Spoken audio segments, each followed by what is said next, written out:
Ṣẹ̀kẹ̀rẹ̀ lọ bá jó, ṣẹ̀kẹ̀rẹ̀ lọ bá jó, olúwa mi ò dìde ojú The Ashen Forge.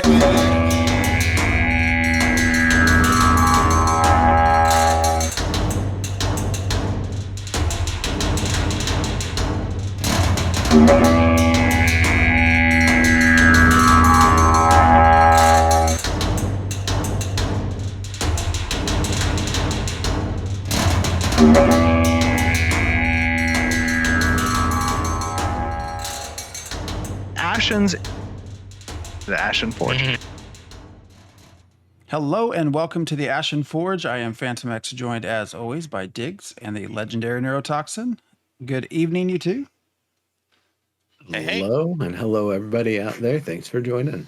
Yeah, we'll hopefully have a good conversation. Kind of a little bit of everything. So we've been doing a little bit of World of Warcraft. Destiny 2 had their season change. Ashes of Creation seems to have all kinds of blowback after this last dev stream, so quite a bit to touch on before we even get to questions. So, Diggs, I know you've been eager to kind of talk about, not to divert immediately to World of Warcraft, but yeah, we can kind of start there. That's exactly what I'd be doing. So,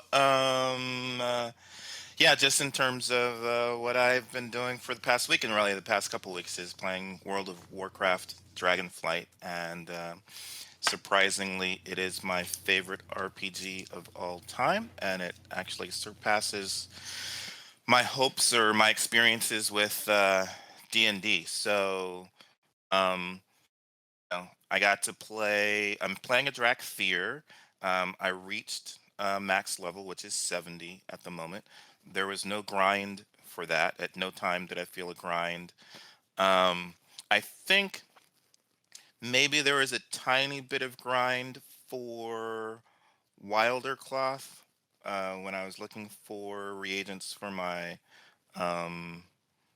tailor. But my tailor is really alt. I think I have 4 alts at the moment. One is 70, one is 64, one is 63, and 62 and 61. But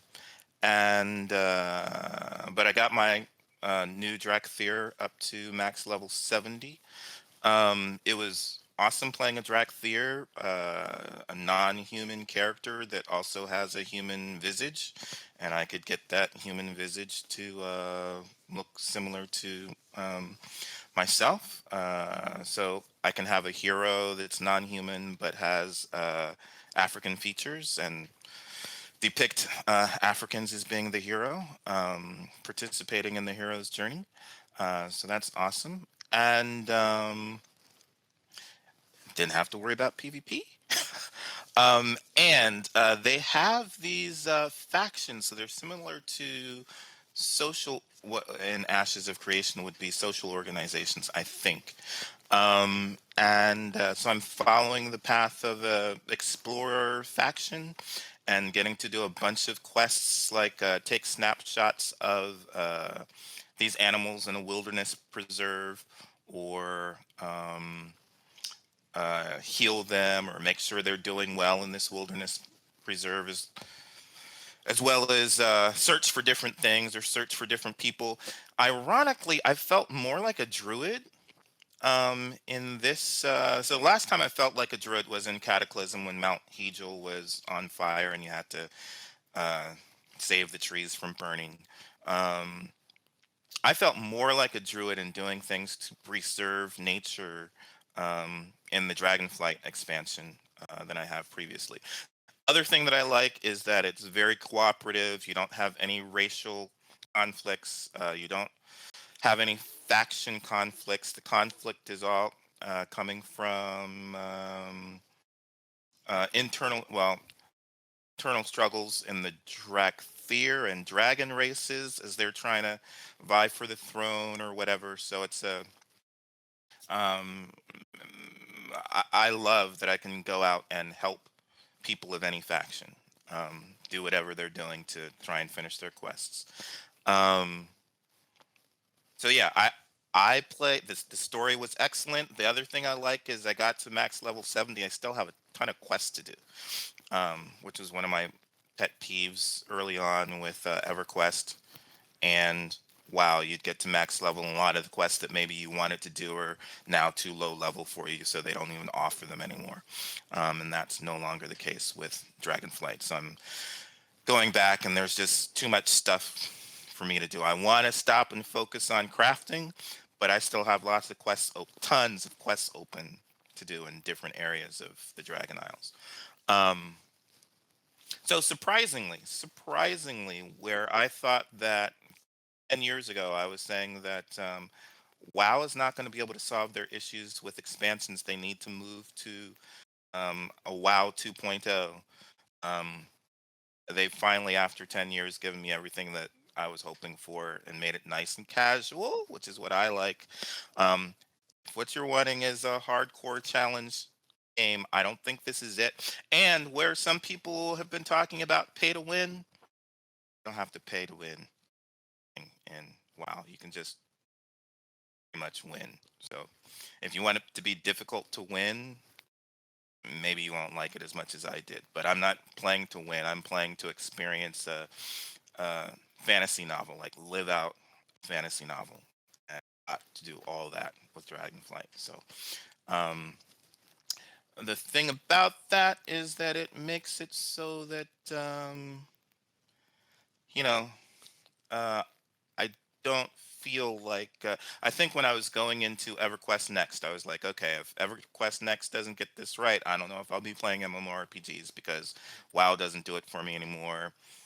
EverQuest 2 doesn't do it for me anymore. I just finished playing Neverwinter Online, and I'm off of the grind to max level for 3 weeks and then wait 2 years for the next one. I don't want to be on that treadmill. Um, but this felt like reading a really good book, uh, being happy with the ending, and being willing to wait a couple of years for the next chapter to come out. Not the next chapter, for the sequel and the trilogy to come out, or whatever. Yeah. And you won't have to wait a couple of years. Or I might have to wait a couple of years, but Well, they I'm roll probably out. willing to do that. I mean, they roll Yeah, out patches with new right. storyline expansions, so you'll have. Yeah, and for those of you who live under a rock, Dragonflight that latest expansion just dropped for World of Warcraft and brought with it quite a few changes. Is kind of what has pulled us into this conversation. Of course, in the eye of what Ashes will be and what we see fun here. And I likewise have joined into some of this. I actually, you made a good point of this, Dick. So I checked. I had last login, gosh, I think it was like November 8th or something of 2020. It was right to the Mhm. lead up of the, Shadowlands. yeah, Shadowlands. And I think you said we friended each other like 7 days before that. And then I quit or Hmm. something. Hmm. So, um, I have to agree. Now, I would expand upon that and say yes, it is a very casual game. I think they've changed some of the leveling; seems much faster. So that might be part of what you've experienced. And we could Hmm. go on and on about. I don't think adding 10 levels of every expansion is very useful anymore, anyways. But I think there's challenge in it. Everyone talks about Care Bears, but I think when you start actually adding in mythic raiding, mythic dungeons, raids, you can amp up that challenge quite a bit if you wish to do so. And I think the PvP scene also can get quite competitive still. So yes, you can't go out and just murder everybody, outside of Ironforge, but you could still get your PvP jollies on. So Hmm. I went back And in. Go ahead. I was going to say I played a little bit with Zog's 10-year-old son. Zog is for those super new and haven't seen Zog as a co-host. Used to be a co-host of ours. I'm playing with his son, and that is kind of fun. Seeing a game that you used to play 15 years ago through the eyes of a 10-year-old is kind of cool and interesting. So Yeah.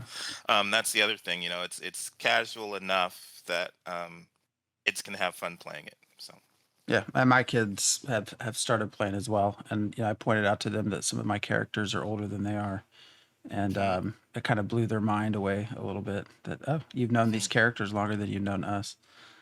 mhm, But yeah, definitely easy for them to grasp. I wanted to go back for a couple of things. Crafting was one. They've greatly revamped that process. I don't know that it's going to be for me, but it seems better than the collect some mats, click a button until you get to max skill, and go out and try to harvest something rare from a raid. I've not got to that point yet because I've just been spent a lot of time low level with my kids.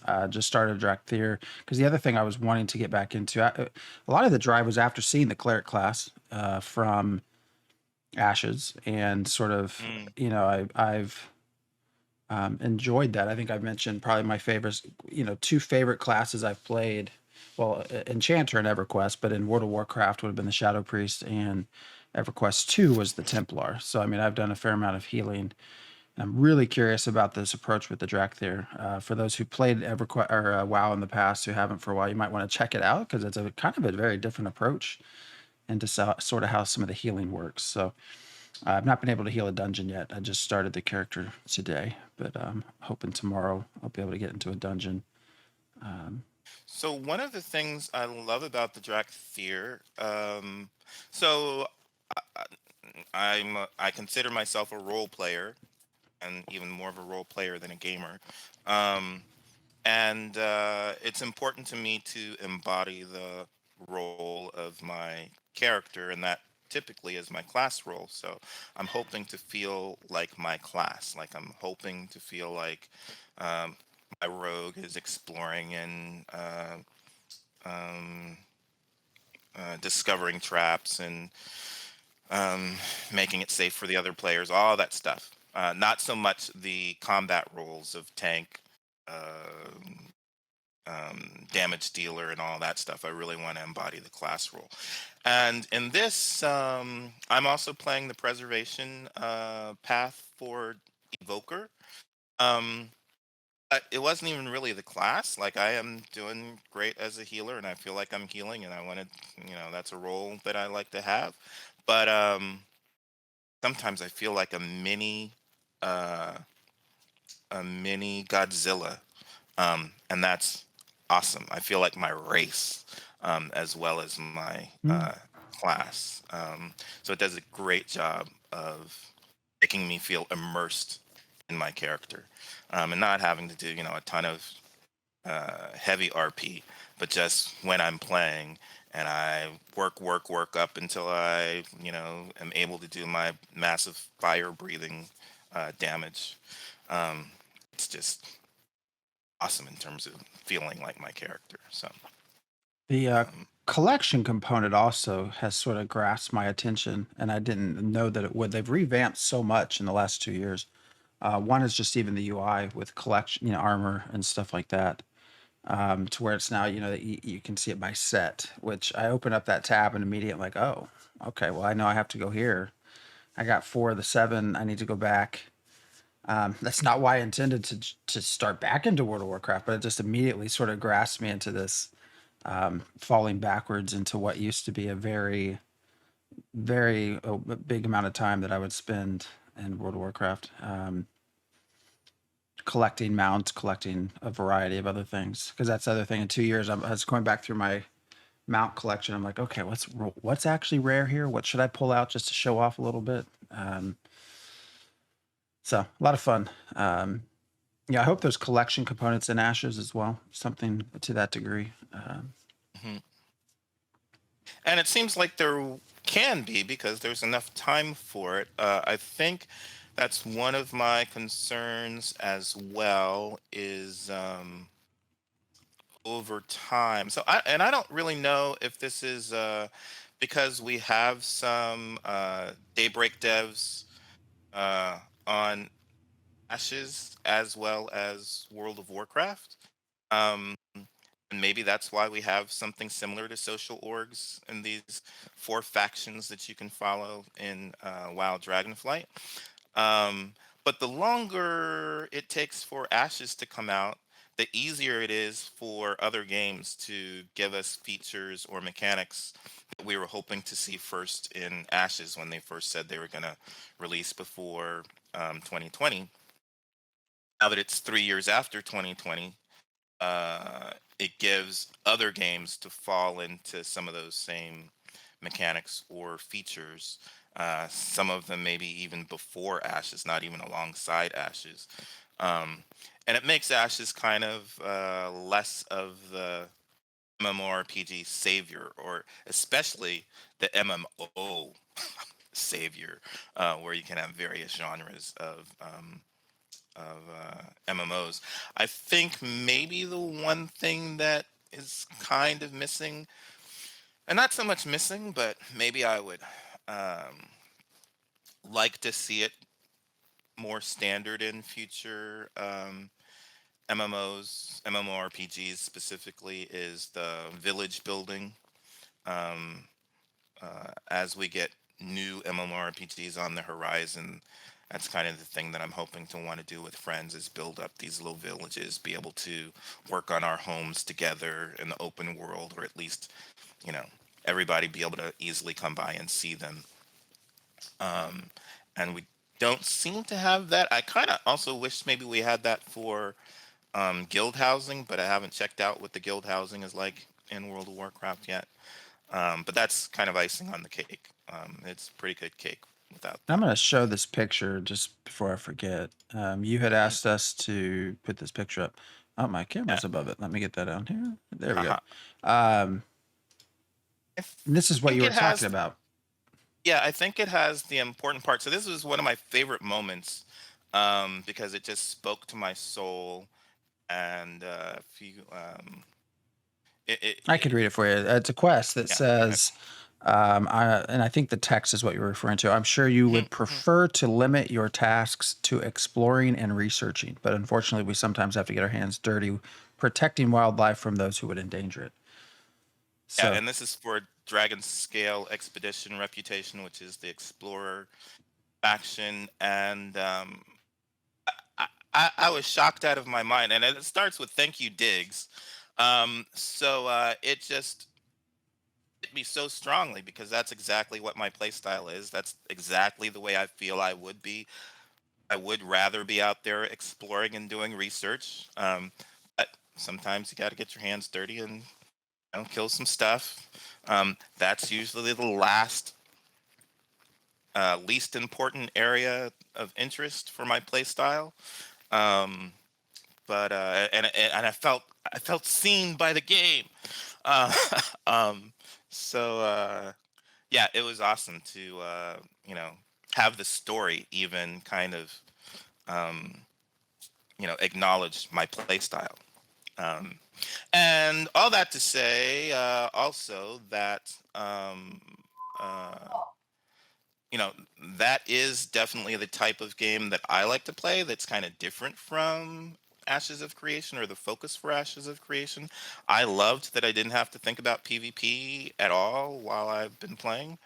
Um, And so I just don't know about this dream about, or the way PvPers dream about getting PvEers to play on the same server as them. I'm just still super skeptical that you're going to be able to do that, because uh, now there's probably going to be other games to play where, if you really don't want to have to deal with PvPers, you don't have to deal with PvPers. Um, And yeah, at this point, if it was a choice between Dragonflight and Ashes, I would definitely be choosing Dragonflight. And there's stuff, I still want to test out nodes and stuff like that in Ashes. And I hope that we will see that.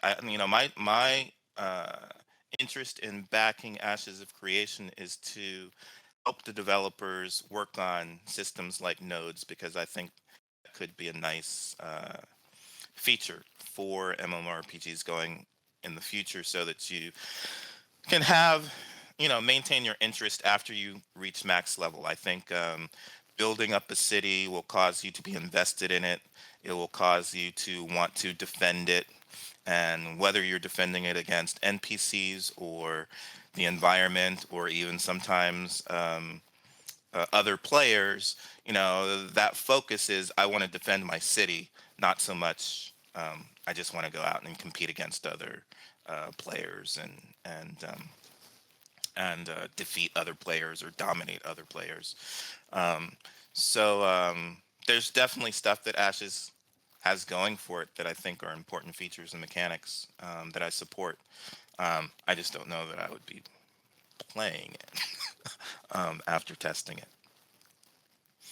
Yeah. So, and then Neuro, we also, what Destiny 2 has switched over its seasons. Yep. Yep. So seasons last about 4 months, and it looks like they do 3 to 4 seasons per annual sort of stretch.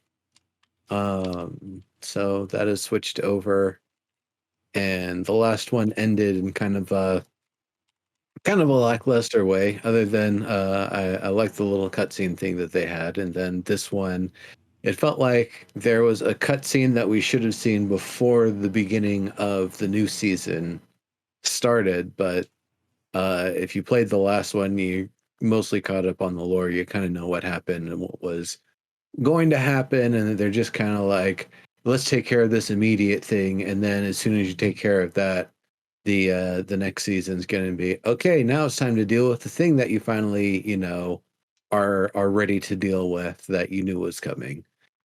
uh it's a bit of a switch over as well. They've made one major change where instead of having resources that you gather on all of the different planets that you'll use for certain specific transactions, they decided that's dumb. We don't need to do that anymore. All of the world resources now have become straight cash. You find one, you get money. Some places you'll get other things, like one area you get a little bit of faction points when you gather the things for that specific region. So you'll continue doing that.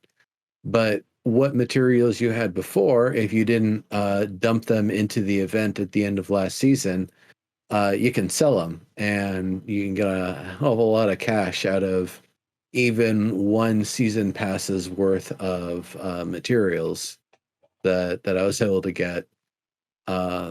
So basically, all of the major expenditures that I would need to do in gameplay, I can just, know that I've got a big cache of resources I can sell because there's nothing else you do with them, and convert those into, just straight money to do whatever I need to do with.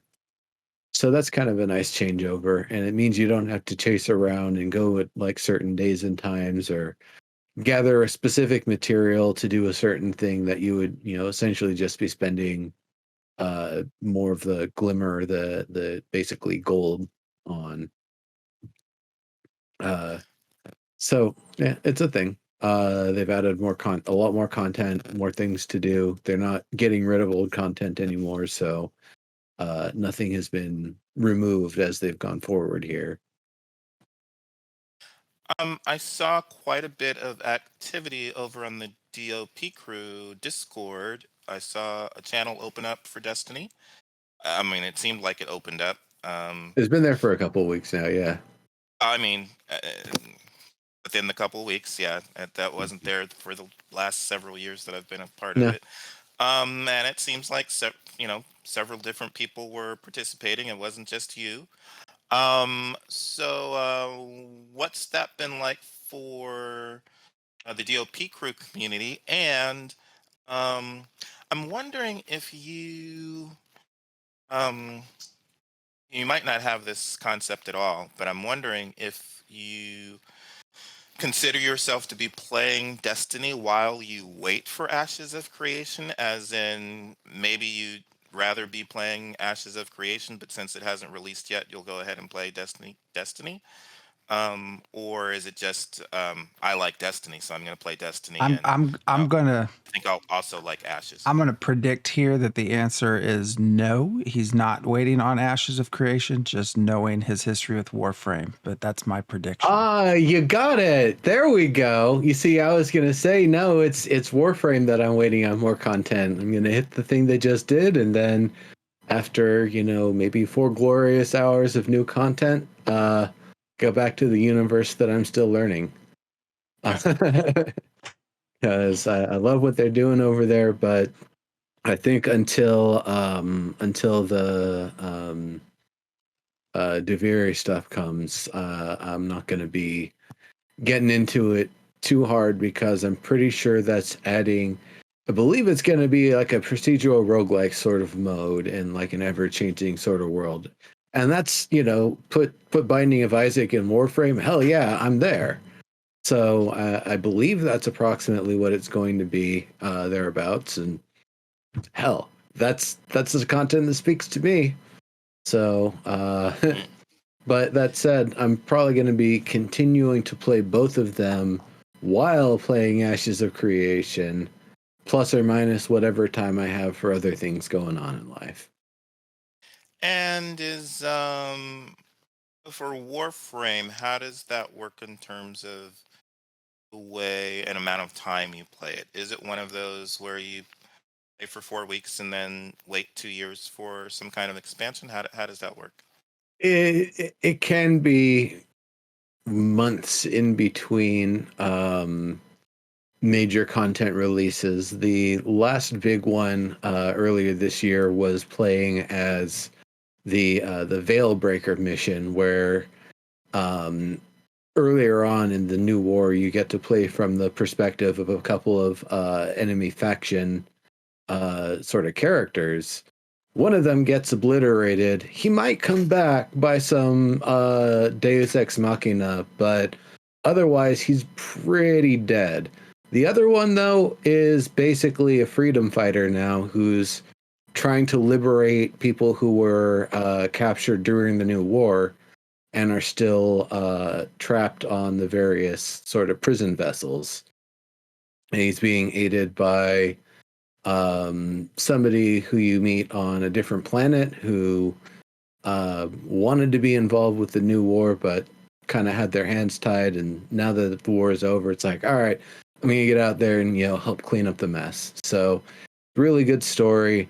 It's a nice like rotation of 4 different missions to see the different sort of objectives that your protagonist Call gets to go through. Very cool sort of stuff, and then it's like, all right, and then it's mission 1 again. It's like, well, wait a minute. You mean you've only got 4 missions for this guy to do, and that's it?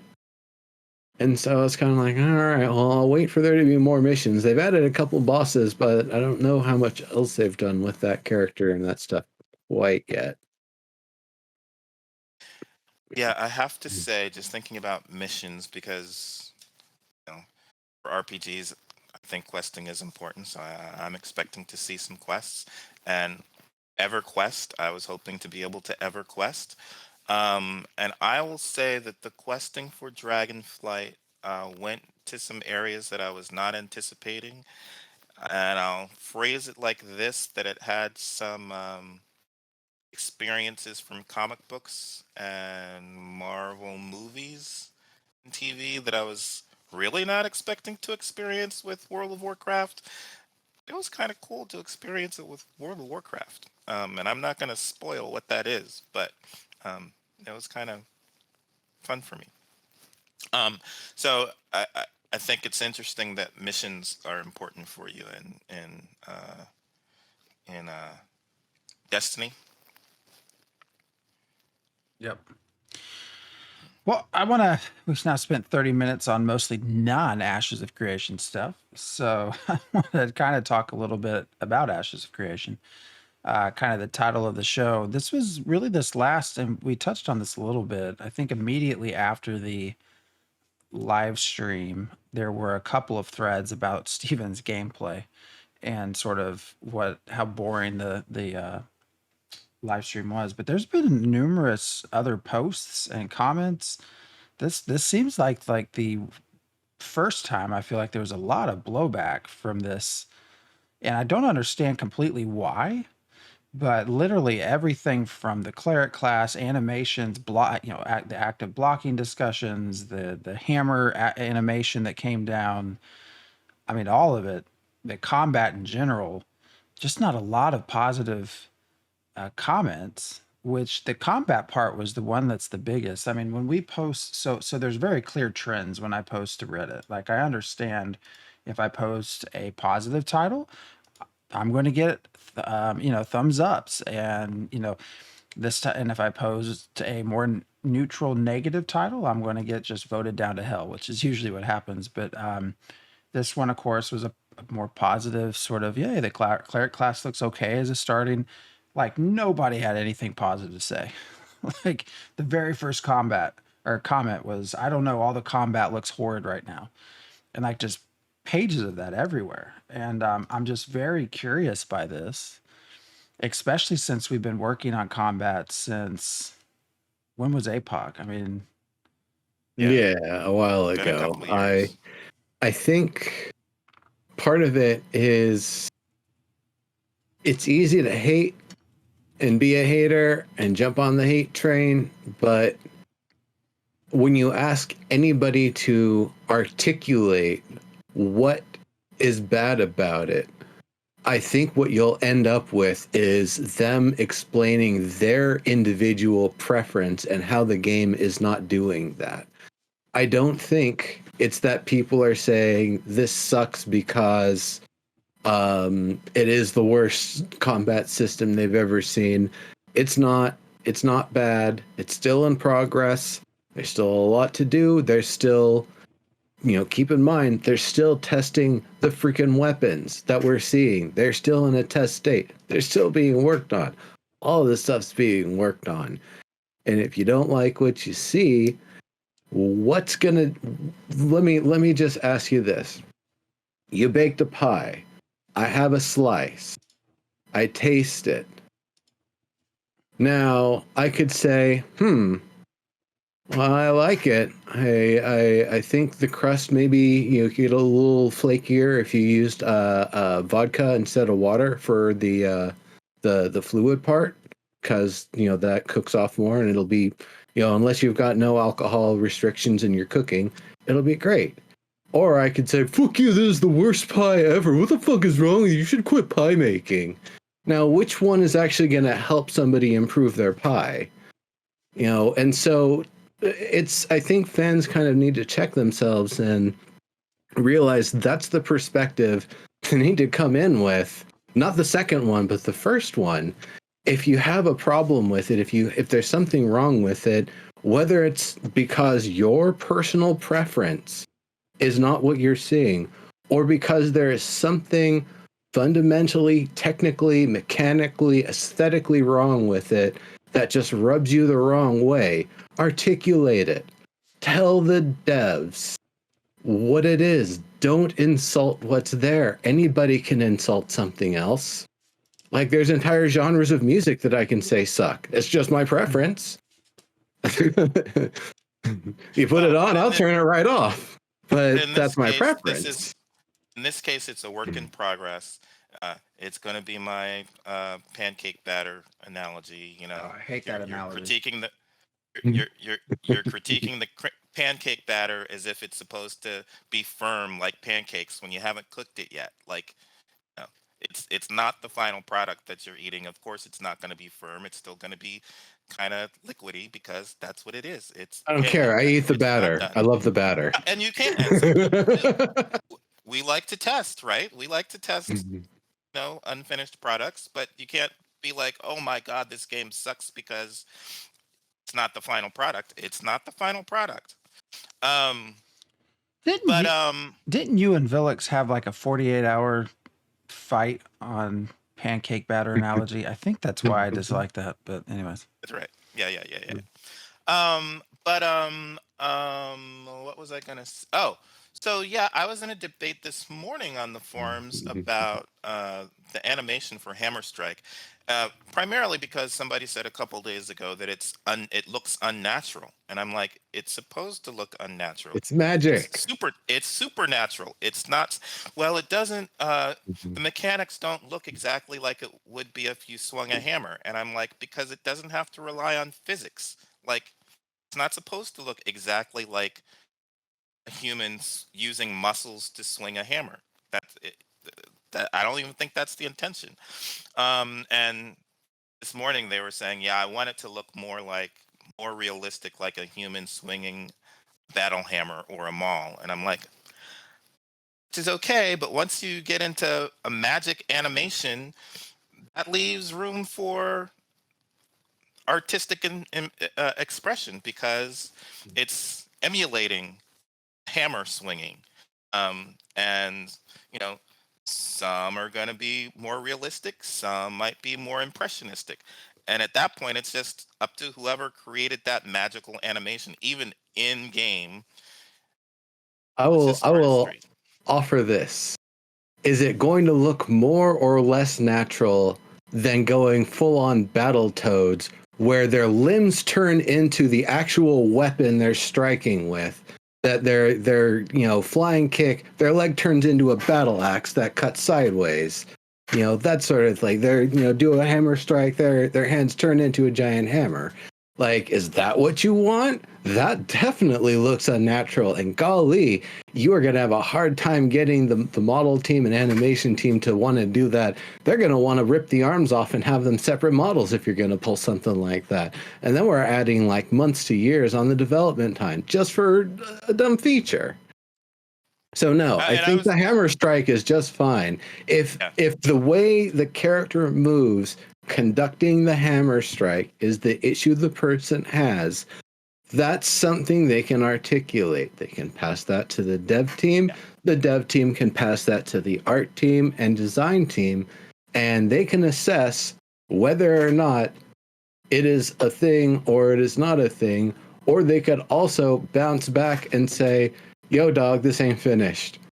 That too, but and again, it's saying you wish to have it look more realistic as compared to using a real battle hammer rather than a. They were saying, because if you're using a battle hammer, you don't go up and down. It goes backwards before you go forwards. And I was like, I do that when I nail a hammer, nail a hit a nail with a hammer. That's the way that movement works, and the artistic expression could be also incorporated into this, since again, of course, the physics are going to be different if you're using a much bigger hammer, and you aren't going to use it the same way you would if you were using a one-handed hammer.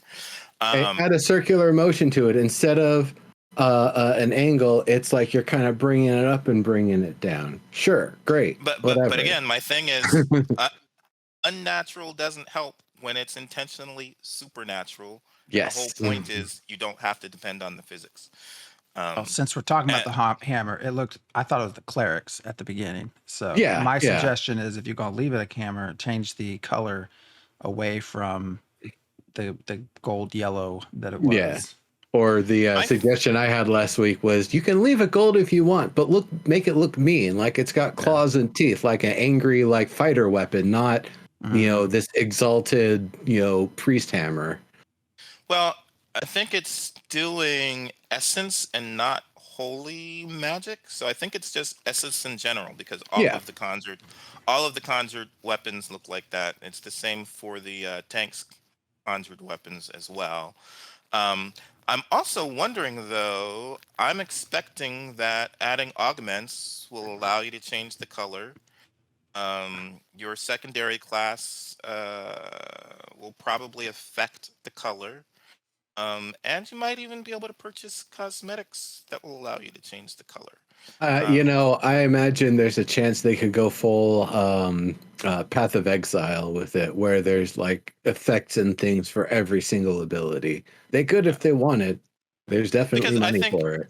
I think if I add Rogue, and they seem to be going down this shadow path, I think if I add Rogue as a secondary archetype, I'll have augments that can change the color of that Hammerstrike to black or dark purple or something like that. That seems more shadowy. So I think there's going to be options for that. I don't think everybody's going to be stuck using the I mean, default color of Essence. I just want everything to be all purple and green and spore-like, like the Lumilycan stovepipe, so I can have my magics match my hat. Oh wow! Now you have me thinking about adding poisons and all kinds of stuff, right? So I think there's ways that you'll be able to. I mean, you might even have racial augments that can change the color of your essence abilities. So Could be. I mean, we don't know that the colors are even locked in right now, if there's even like an actual logic, or if this is just, we've got them, at this state, they look good, we can tweak them however we want from here, sort of thing. and I Because think I'm sure that's they kind. can. I think that's kind of my concern. Not really necessarily a complaint, but as a reaction to the combat doesn't look as good as people were hoping. Um, I think we're still doing kind of fairly early combat, right? It's like, oh, this is what UE5 will Mm, allow us to do. Um, and I think it's just still kind of basic combat, and that might be the concern is that we're 5 years in and it's still fairly basic. I mean, But we'll see.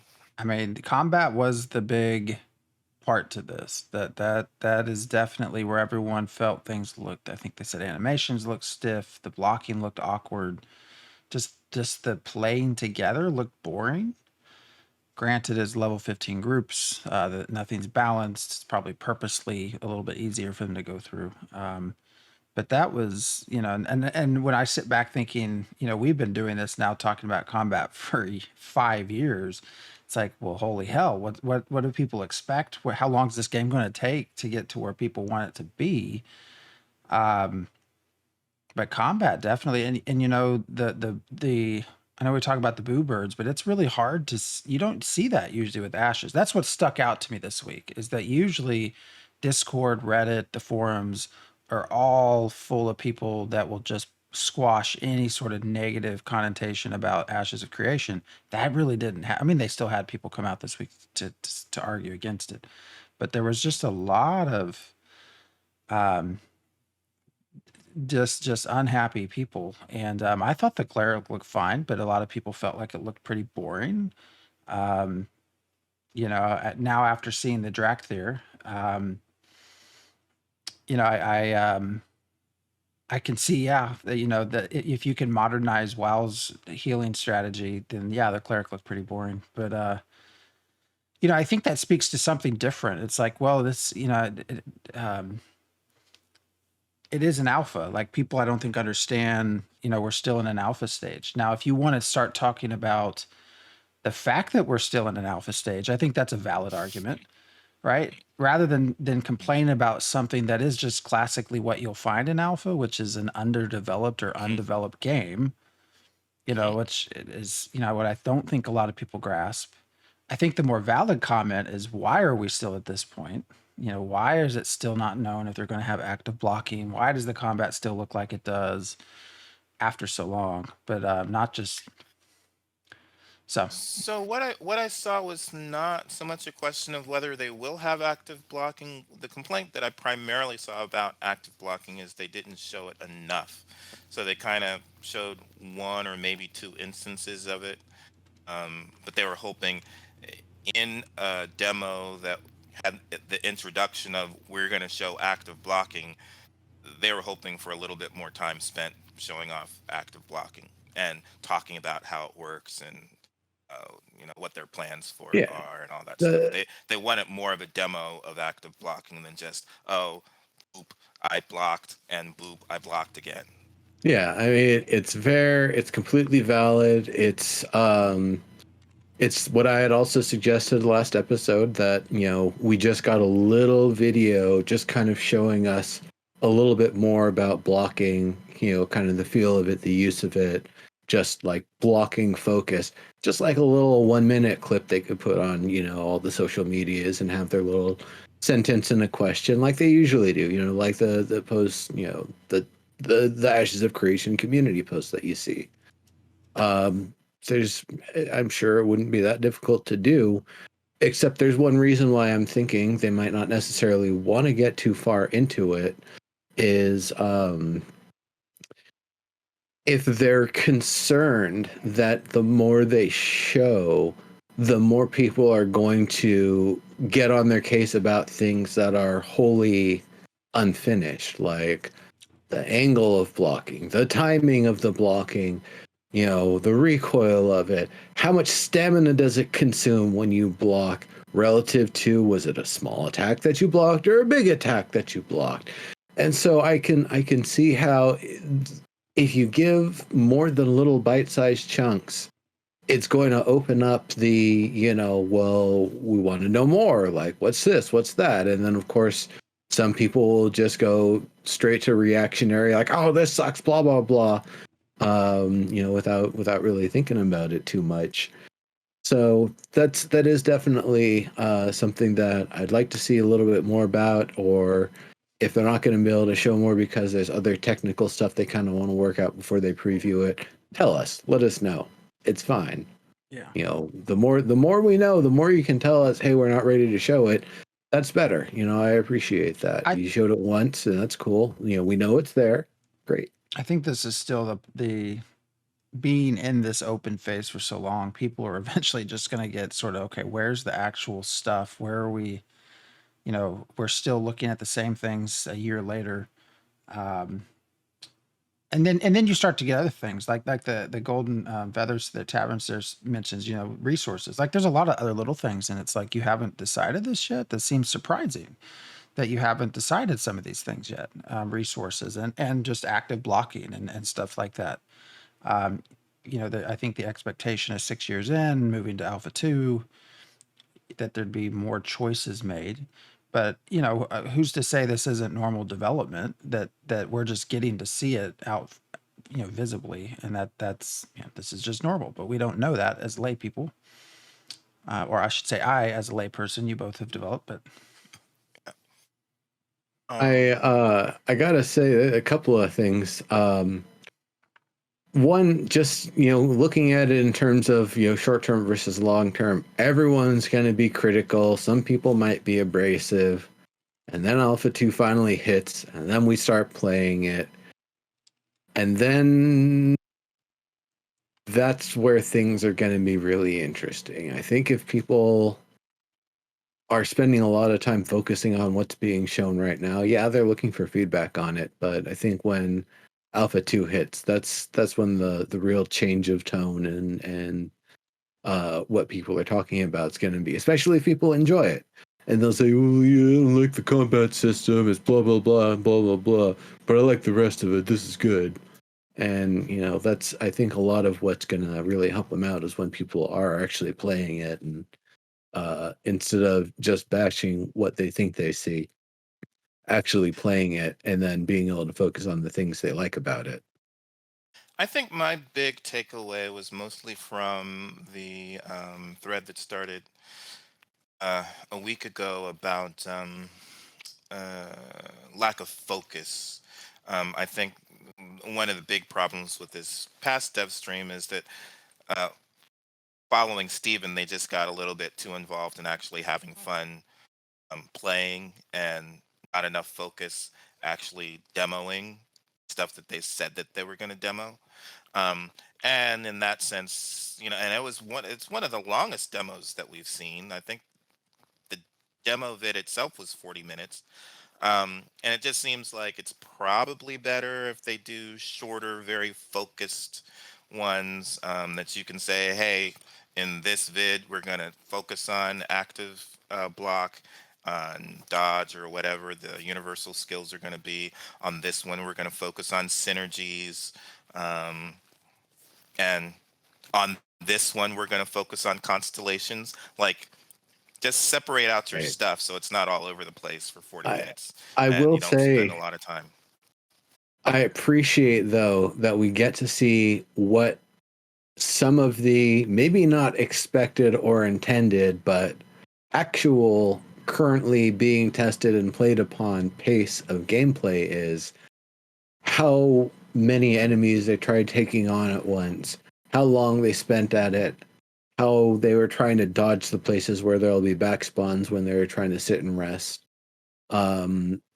I think that was important to see because I think it gave us a little bit of exposure to kind of the expectation for gameplay and the fight and rest sort of nature that that area in particular may sort of have to it. I don't know if that's every area, if you're expected to clear a small area and then rest a little bit, and then clear a small area and then rest a little bit.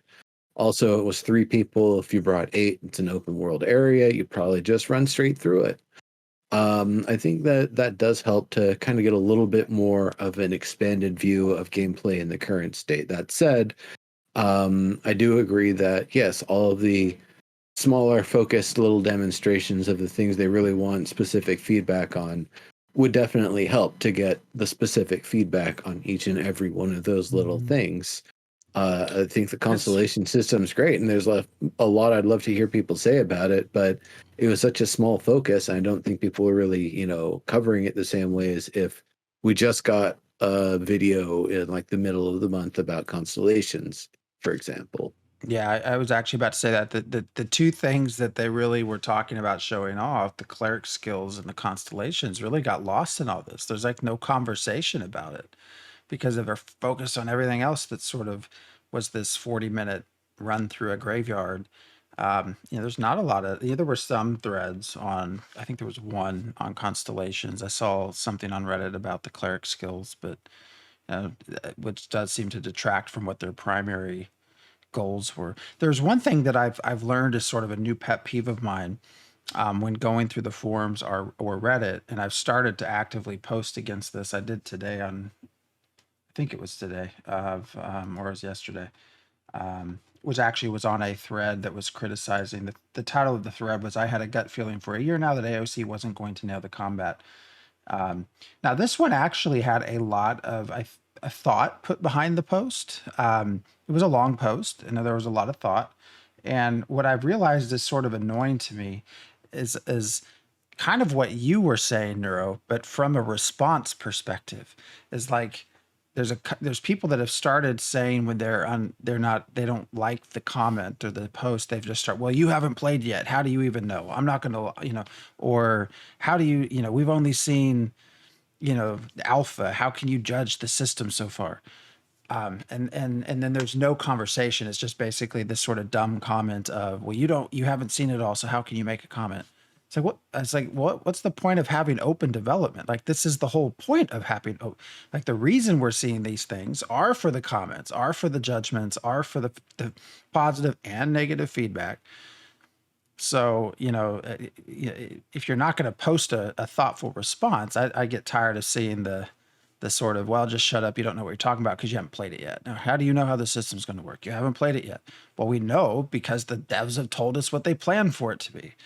I don't know. Yeah. I actually disagreed entirely with the post, but it was just like, man, this starts getting on my nerves a little bit. So there is one other thing, kind of going a couple subjects back, that I'd kind of been thinking about, and maybe they either haven't said it or forgot to say it, or it's something that hasn't been communicated explicitly from the art side and the technical side, but I wonder how much of the way the actions are going to look and move, and the way the characters move and behave, is because they also want to enforce like the silhouettes, the animations, the shape language, stuff like that. So in a medium to large encounter, you can somewhat better understand who's doing what in what areas. And so with that, you're going to have a trade-off. Is everything going to be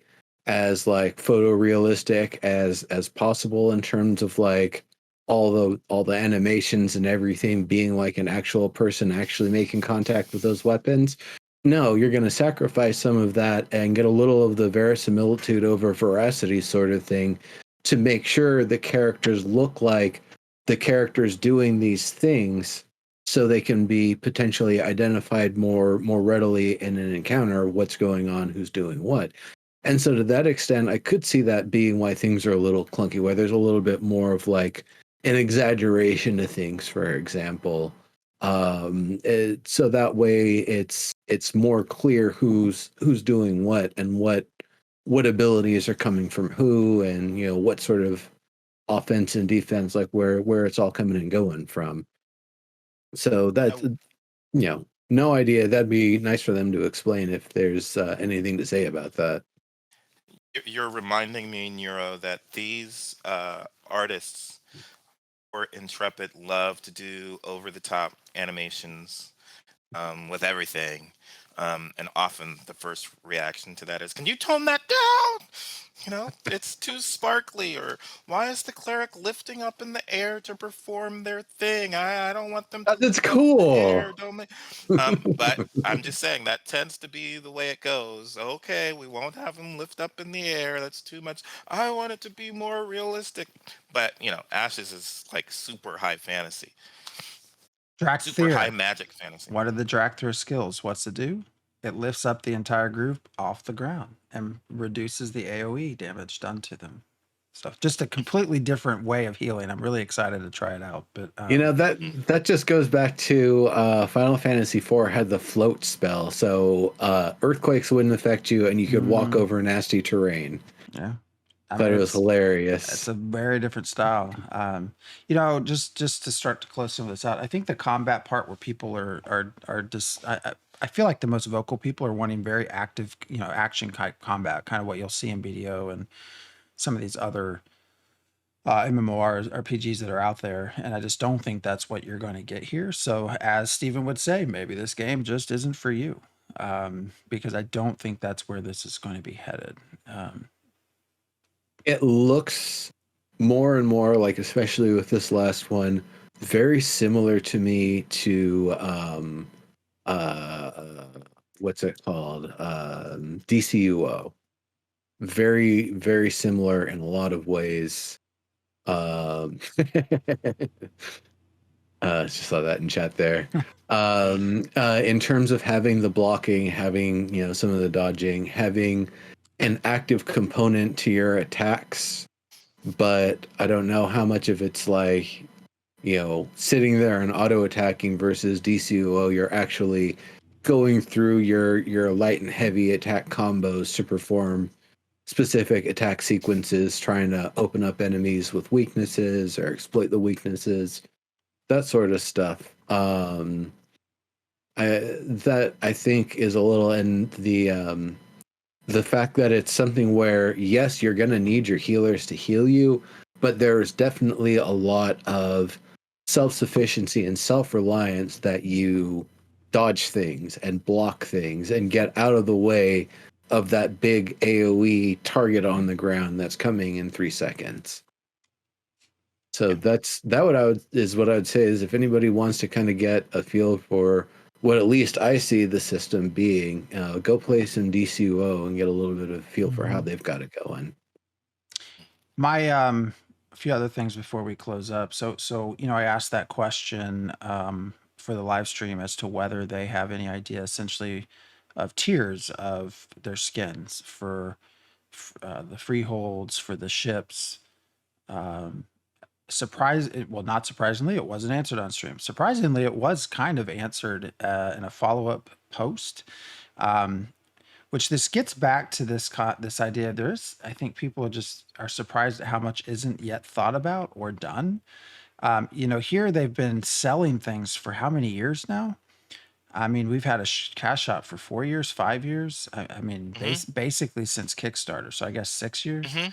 And the response to my question about whether there would be tiers for these things we're buying, whether we can place the freehold skin that I just bought in the store on any freehold, or whether it's a specific tier, the response was, well, we're still trying to work through some of our decision making for freehold cosmetics. It's like, wow, you've been selling this stuff for 6 years and you don't know that yet, and you've sold how many thousands of dollars worth of this stuff?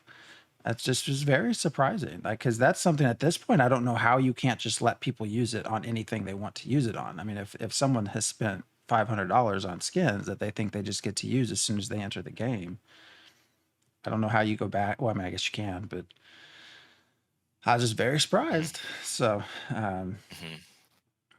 there was one other thing I wanted to talk about. I know we're at 9 o'clock, but within these questions, and we had kind of touched on it last week, and I had a little bit more time to think about sort of the implications. There was a question about when a player dies, now that you drop processed goods, and now that alchemy and cooking were in the processing categories, whether you would drop potions, foods, those sorts of things as a processed good?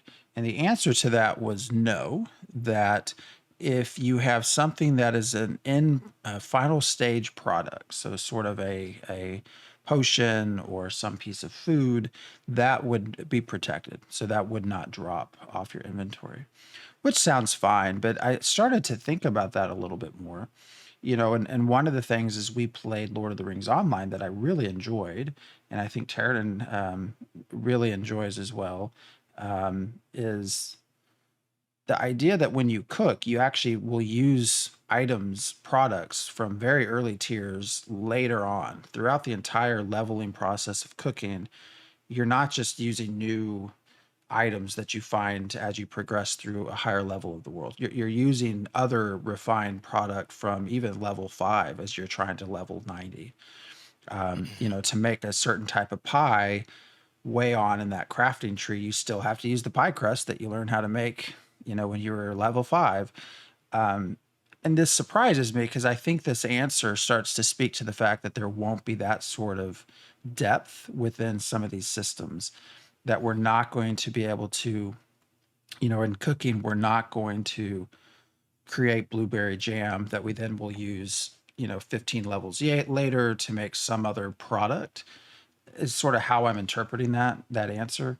And that's kind of disappointing for me. I was hoping, especially as we had that resource question on the forums, that you can curb some of the resource needs or scarcity by also using prior products as part of your resource for new products.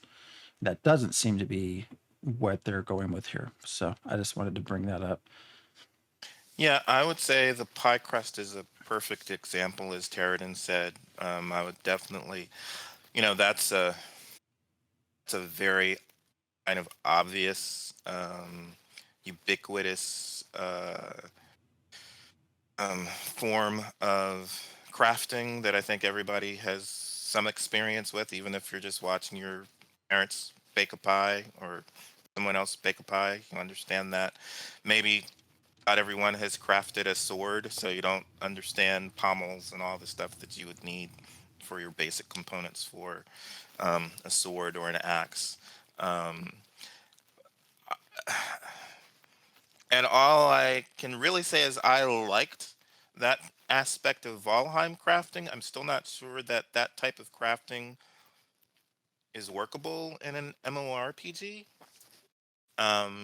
Think you're doing all the crafting yourself, and in an MMORPG, they're going to want some interdependencies. Um, I think WoW has done some interesting stuff with that, with Dragonflight. But I'm hoping that we can get to a place in MMORPGs where crafting seems more realistic rather than we're just going to have you do a bunch of stuff and have them interdependent so you can socialize. Um, I think I found that with the Alpha 1, I was constantly thinking I was working on making something and then I'd have to go back and make some other component and I didn't realize what the resources were for those components. I would have rather have made all of the um, you know uh, maybe I should say it like a tier 2 component. I would wish I would have known that before I was trying to put everything together. Oh yeah, no, you still have to make a pommel. Okay, and what are the things that I need for a pommel? You need 17 nails. Well, when I was working on nails for the other stuff, I would have rather made it all that than to have to go back and work on nails again. So I'm hoping that it's a little bit more. intuitive, just all the stuff you're going to need to make your final product. But even apparently alchemy, I mean, that seems to be the same thing. You're not going to be using mixes or potions from early later on, which I think would increase the whole player interdependency thing, right? Um, now you have sort of the niche. One of the problems starting as a brand new player in an existing MMORPG, if your interest is in crafting and making money, sort of a different mode than just combat. Early on, it's hard to do that because there's no need for what you're making. There's just nobody that's really using the weapons that you make, or I shouldn't say weapons. That's not what we're talking about. Food. Nobody is interested in your level 5 pies because they're all up here at level 60. And so by implementing this process and Lord of the Rings Online, a lot of the times I was making lower stuff and just putting it on the auction house because I knew it would sell. That was a way to make money. And so I could start to gauge, was it more worth my time to just sell early on with what I make, or to make a final end product and then sell that? But that all seems to not be happening here, which is a little frustrating. We'll see how it all works out. But and I could be reading that wrong, but that's how I interpret that. If they're considered final end products and not materials for future products.